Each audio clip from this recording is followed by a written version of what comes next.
नमस्कार। चर्चा में आपका स्वागत है। आज एक विषय चर्चा का मुद्दा हर जगह है और वह है भारत जोड़ो आंदोलन के कर्ता धर्ता अश्विनी उपाध्याय की दिल्ली पुलिस द्वारा गिरफ्तारी और उन्हें जेल भेज देना।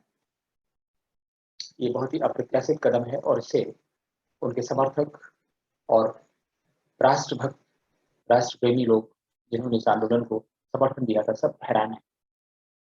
ऐसा क्या हो गया? कैसे ये भारत जोड़ो आंदोलन में बदल गया या बदल दिया गया? इसे समझने की कोशिश करते हैं। तमाम टीवी चैनलों पर और कई ऐसे पत्रकार जिनके बारे में कुछ कहने की आवश्यकता नहीं, वो हमेशा मोदी विरोध और भारत विरोध के रूप में जाने जाते हैं।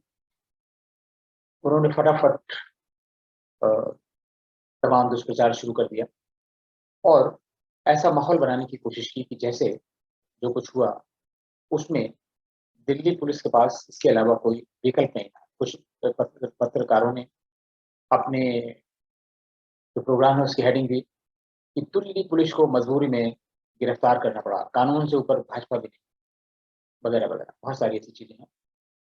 लेकिन आइए समझते हैं सबसे पहले कि अश्विनी उपाध्याय का उद्देश्य क्या था।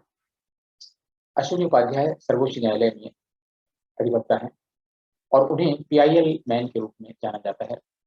अभी तक उन्होंने 100 से अधिक जनहित याचिकाएं सर्वोच्च न्यायालय में दायर की हैं और उनकी ज्यादातर जनहित याचिकाओं पर सर्वोच्च न्यायालय ने कुछ न कुछ कार्रवाई अवश्य की है।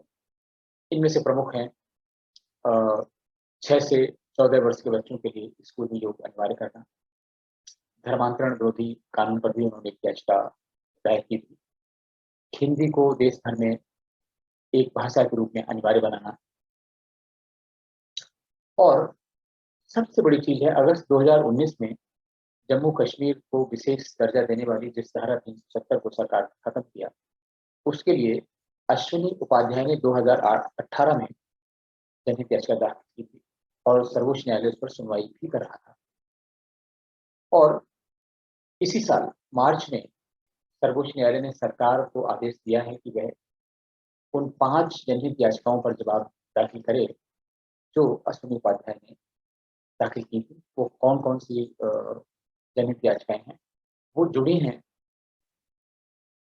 समान नागरिक संहिता है और उसमें शादी का मामला है, शिक्षा का मामला है, धार्मिक आजादी का मामला है।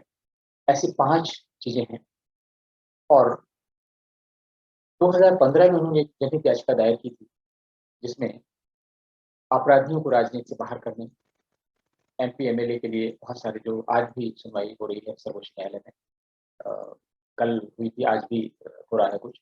तो ये उनकी जनहित याचिकाओं के कारण ही हुआ है। एक और बात पता चली कि जो अश्विनी उपाध्याय हैं भाजपा से जुड़े रहे और संभवतः आज भी उनका जुड़ाव नहीं मालूम, लेकिन इतना क्लियर है कि जो उनका ये आंदोलन था जंतर मंतर पर, उसका कोई भी राजनीतिक जामा नहीं था, कोई भी राजनीतिक सहायता नहीं थी, कोई राजनीतिक निर्देशन नहीं था। अन्यथा जो ये आयोजन हुआ बहुत ही भव्य और बहुत ही विशाल होता, बिना किसी प्रबंधन के, बिना किसी व्यवस्था के 40 से 50 हजार लोगों की भीड़ जंतर मंतर पर इकट्ठी हो जाना बड़ी बात है।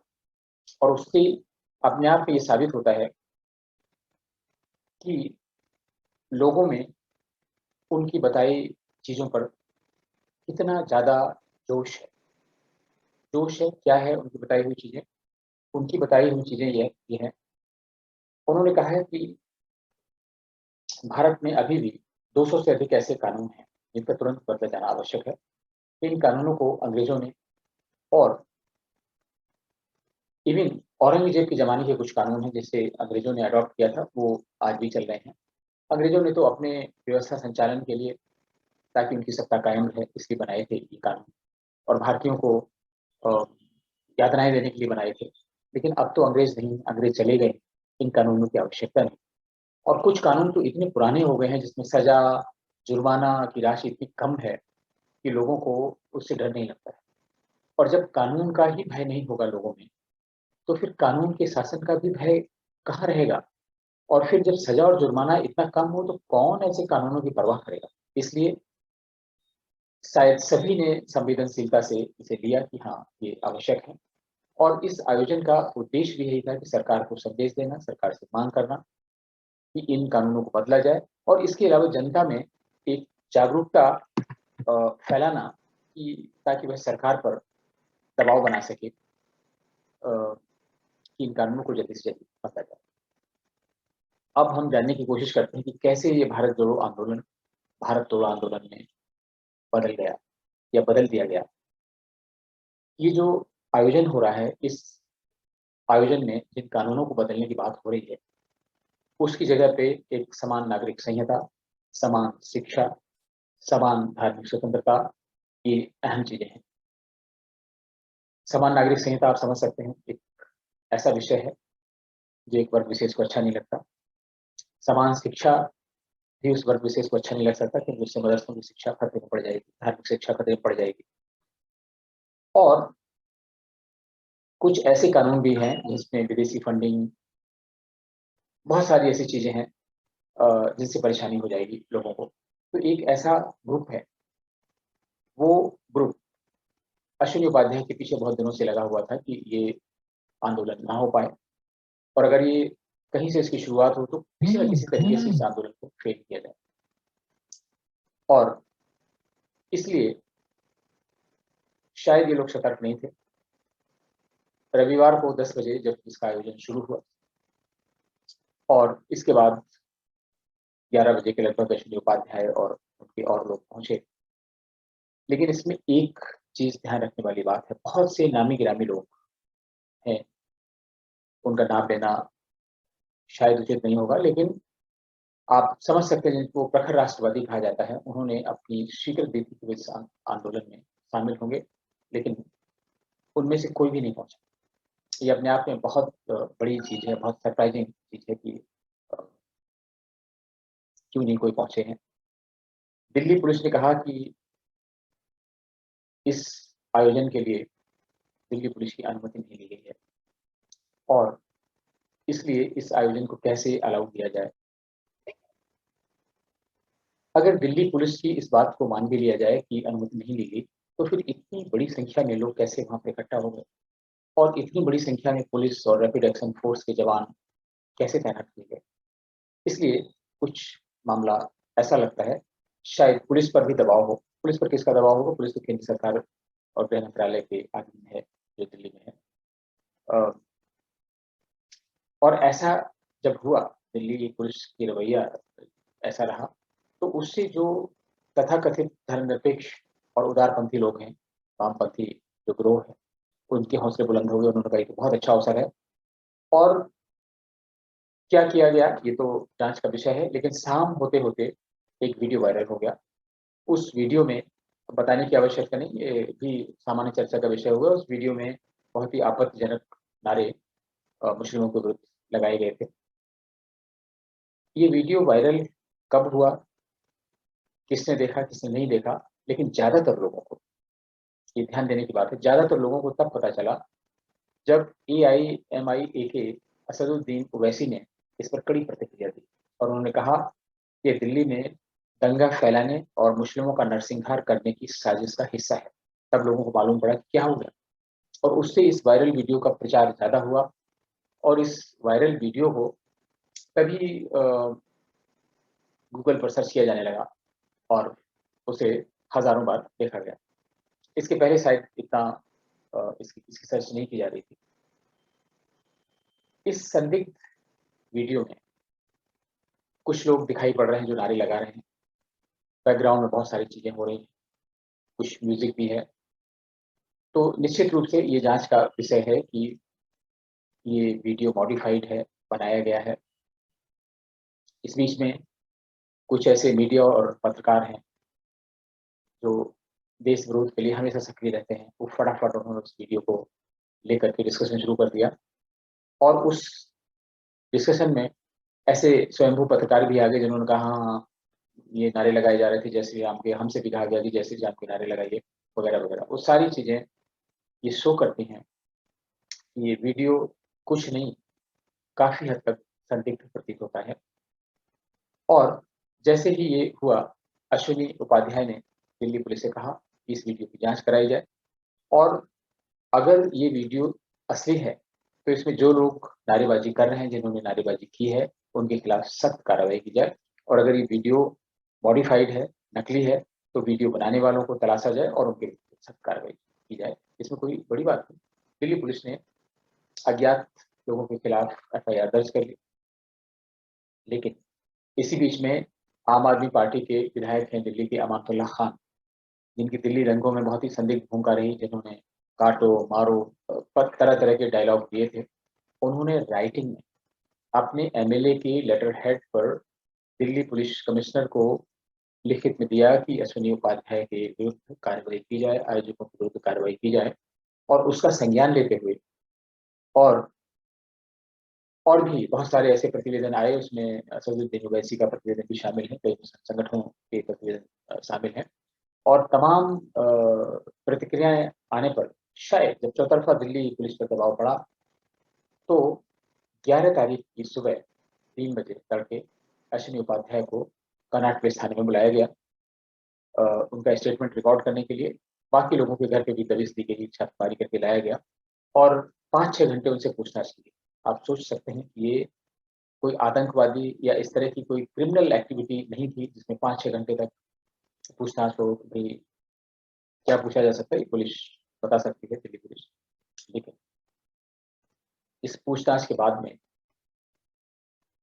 इन 6 व्यक्तियों को, अश्विनी उपाध्याय और 5 अन्य व्यक्तियों को गिरफ्तार कर लिया गया।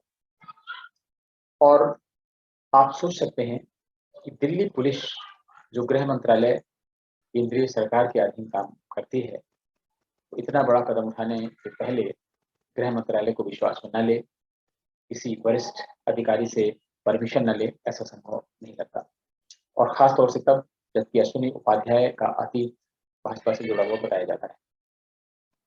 इसका मतलब ये निकलता है कि इसमें केंद्र सरकार की सहमति है या गृह मंत्रालय का आदेश है, कि कोई भी हो और अगर ऐसी चीज़ें आती हैं, तो उसे बख्शा ना जाए, उसे छोड़ा ना जाए। सवाल ये उठता है कि इसमें अश्विनी उपाध्याय का दोष क्या है? अश्विनी उपाध्याय का कहना है कि वह 11 बजे उस कार्यक्रम में पहुँचे और जब दिल्ली पुलिस ने उस कार्यक्रम को 12 बजे बंद करवा दिया, तो वह चले गए और यह वीडियो की एग्ज़ैक्ट टाइमिंग तो पुलिस बताएगी, लगभग 4 बजे बनाया गया बताया जाता है। और दिल्ली पुलिस की जो कार्रवाई है, इस आधार पर की गई है कि आयोजकों के विरुद्ध कार्रवाई की जाएगी। अगर इस तरह के भड़काऊ नारे लगाए जाएँगे, ऐसी संदिग्ध गतिविधियाँ होंगी, तो आयोजकों के खिलाफ कार्रवाई होगी, ठीक है। अब सवाल ये उठता है कि जो आयोजक हैं, जिस जगह पर वो कार्यक्रम करेंगे, कितने समय तक कार्यक्रम समाप्त होने के कितने समय तक उनकी ज़िम्मेदारी होगी?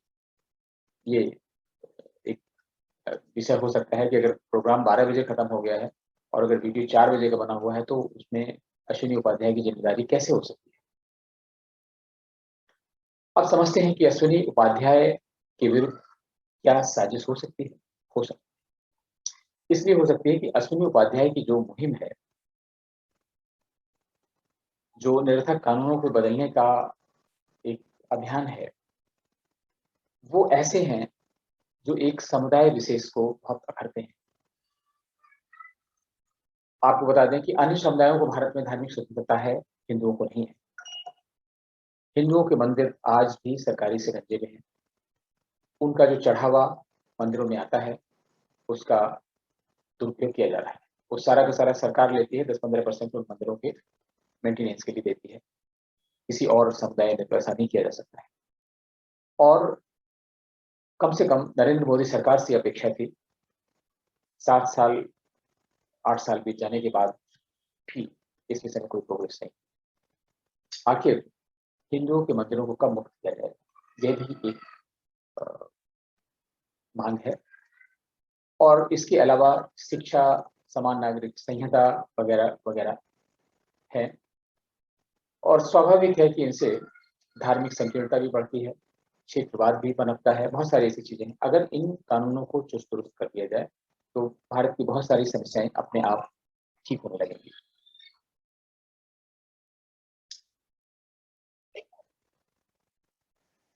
और इस तरह के जो कानून हैं, जिनको नए ढंग से बनाना है बनाया जा सकता है। पुराने ऐसे कानून हैं जो इस रास्ते में अड़चन बनते हैं, उनको हटाया जा सकता है। आज भी इंडियन पेनल कोड में ऐसे बहुत सारे कानून हैं जिनका कोई अर्थ नहीं रह गया है, जिसे अंग्रेजों ने बनाया था।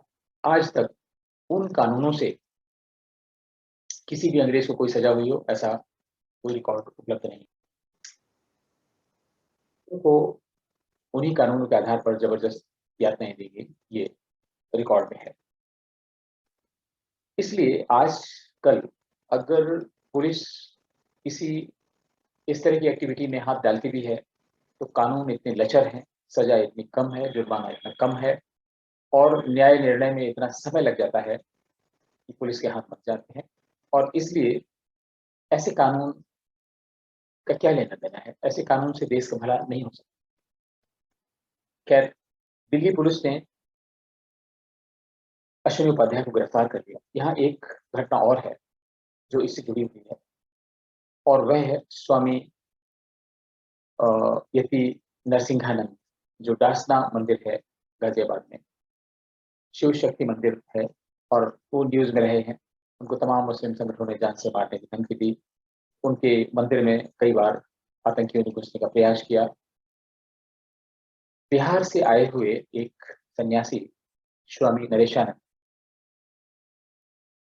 को उनके किसी परिचित पत्रकार ने उनके रहने की व्यवस्था इस आश्रम में की, इस मंदिर में की और वह उस मंदिर में यति नरसिंहानंद के बगल वाले कमरे में सो रहे थे और रात में 2 सन्यासियों पर चाकू से धुआंधार वार किया गया और उनकी हालत मरणासन्न हो गई। वह अस्पताल में है, भर्ती है। इन घटनाओं में संबंध कैसे? इन घटनाओं का संबंध इसलिए है कि ये जो साधु हैं नरेशानंद, बिहार से सिर्फ जंतर मंतर पर इस कार्यक्रम में शामिल होने के लिए आए। आप एक तरफ देख लीजिए कि सिर्फ नारे लगाने की वजह से 6 आदमी जेल में हैं और दूसरी तरफ ऐसे व्यक्ति का जिसने इस आयोजन में भाग लिया हो, उस पर जानलेवा हमला होता है और अभी तक कोई पुरसा हाल नहीं कि उसका क्या हुआ। इसलिए एक तरफ पुलिस को वीडियो और बहुत सारे तथ्य उपलब्ध कराए जा रहे हैं, दूसरी तरफ डाशना मंदिर में उन भागीदारों के विरुद्ध कार्रवाई होती है जो जो इसमें यति नरसिंहानंद भी थे। ये शो करता है कि कहीं ना कहीं कुछ गड़बड़ जरूर है और इसलिए ऐसा लगता है कि वीडियो निश्चित रूप से बाद में फिल्माया गया है या संदिग्ध है, जांच से पता चलेगा कि कैसा है। लेकिन आज भले ही लोग कहें कानून का राज है, 5वां भी कानून से ऊपर नहीं है, लेकिन लोग तो सवाल उठाएंगे कि ऐसे लोग जिन्होंने शाहीन बाग में तरह तरह के टुकड़े टुकड़े करने की धमकी दी, बोटी बोटी काटने की धमकी दी, इवन राजनीतिक लोग थे जिन्होंने बोटी बोटी काटने की धमकी दी और 15 मिनट पुलिस हटाने वाले, 20 करोड़ लोग 100 करोड़ पर भारी पड़ने वाले स्टेटमेंट देने वाले और किसान आंदोलन में खालिस्तान समर्थन के नारे लगाने वाले, मोदी तेरी कब्र खुदेगी, मर जा मोदी मर जा, इस तरह के नारे जिन्हें बताया भी नहीं जा सकता, ऐसे बहुत सारे नारे लगे। हाल में पश्चिम बंगाल में क्या हुआ पूरे देश ने देखा, केरल में अभी भी क्या हो रहा है पूरा देश देख रहा है। 26 जनवरी को लाल किले पर एक मजहबी झंडा फहराया जाता है, ट्रैक्टर संसद तक मार्च कर जाते हैं, लाल किले की पूरी व्यवस्था ध्वस्त कर दी जाती है, इतनी तोड़फोड़ होती है और आज भी दिल्ली बंधक बनी हुई है। लेकिन दिल्ली पुलिस और केंद्र सरकार ने इस सब के विरुद्ध कोई खास नहीं किया। इन लोगों में बहुत रोष है, बहुत निराशा है। निश्चित रूप से सरकार को सांप्रदायिक और भड़काऊ नारे लगाने वालों के विरुद्ध सख्त से सख्त कार्रवाई करनी चाहिए। ये जो भी जिन्होंने ऐसा किया वो असामाजिक तत्व हैं, राष्ट्र विरोधी तत्व हैं। लेकिन यह ध्यान रखने की आवश्यकता है कि केंद्र सरकार और खासतौर से प्रधानमंत्री नरेंद्र मोदी, जिन्होंने सबका साथ, सबका विकास, सबका विश्वास, सबका विश्वास उन्होंने 2019 के चुनाव के बाद जोड़ा है। तो वो सब का विश्वास के चक्कर में और ज़्यादा प्रगतिशील और धर्मनिरपेक्ष दिखाई पड़ने में अगर पड़ेंगे, ये देश के हित में नहीं होगा। और फिर अगर वो इसी तरीके से धर्मनिरपेक्ष बनने का प्रयास करते हैं, ये तो कांग्रेस वाली धर्मनिरपेक्षता है, जो आज़ादी से के बाद से पूरा देश देखता रहा है और जिसकी वजह से आज देश इस मुहाने पर खड़ा है। तो ऐसी धर्मनिरपेक्षता इस देश को नहीं चाहिए। और अगर इस तरह की धर्मनिरपेक्षता केंद्र सरकार और भाजपा दिखाएगी, तो उसे बहुसंख्यक वर्ग की नाराजगी का सामना स्वाभाविक रूप से करना पड़ सकता है। मैं ये नहीं कहता हूँ करना पड़ेगा, करना पड़ सकता है। अभी हाल में 5 राज्यों में चुनाव होने वाले हैं, जिसमें प्रमुख है उत्तर प्रदेश, और केंद्र सरकार बनने का, प्रधानमंत्री होने का रास्ता हमेशा उत्तर प्रदेश से होकर जाता है। इसलिए ऐसे में जब देश में एक बहुत बड़ा वर्ग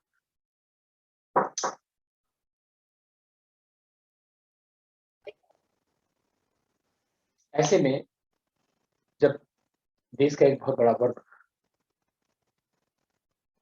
मोदी के साथ खड़ा है और उस पर इस तरह की लानत मलानत होती है, मोदी भक्त और अंधभक्त, तमाम तरह के तमगे लगाए जाते हैं, फिर भी वो अडिग खड़ा हुआ है। इसलिए नहीं खड़ा हुआ है किसी लालच में मोदी के साथ खड़ा हुआ है, इसलिए खड़ा हुआ है, देश के लिए खड़ा हुआ है, देश बचाने के लिए खड़ा हुआ है कि आज़ादी के बाद पहली बार ऐसी सरकार आई है जो देश के लिए वाक़ई कुछ कर सके। और अगर मोदी ने लोगों का ये विश्वास तोड़ दिया, तो शायद ये विश्वास, जनता किसी का विश्वास नहीं करेगी और मोदी के लिए भी लोगों का विश्वास जीत पाना बहुत मुश्किल होगा। और सभी का मानना है, मेरा मानना है कि इस देश को नरेंद्र मोदी की आवश्यकता है, लेकिन सरकार को, नरेंद्र मोदी सरकार को ये समझने की भी आवश्यकता है कि उसे देश की आवश्यकताओं का ध्यान रखना चाहिए। और अगर इतने बहुसंख्यक लोगों का, बड़ी संख्या में युवा आज उनसे जुड़े हुए हैं, अगर उनकी भावनाओं को सम्मान नहीं दिया गया, तो सबके लिए मुश्किल होगी, देश के लिए मुश्किल होगी और सरकार के लिए भी बहुत मुश्किल है। तो इसलिए आपके सामने ये तथ्य हैं, आप समझ सकते हैं ये भारत जोड़ो से भारत तोड़ो कैसे हो गया, और भारत तोड़ो होने में किसकी क्या भूमिका है, ये निश्चित रूप से पता चलेगा। फिर किसी बड़े मुद्दे पर आपसे मुलाकात होगी, बात होगी। तब तक के लिए नमस्कार। अगर आपको ये वीडियो ठीक लगा हो, तो आप इसे सब्सक्राइब करें, लाइक करें और फॉरवर्ड करें। धन्यवाद।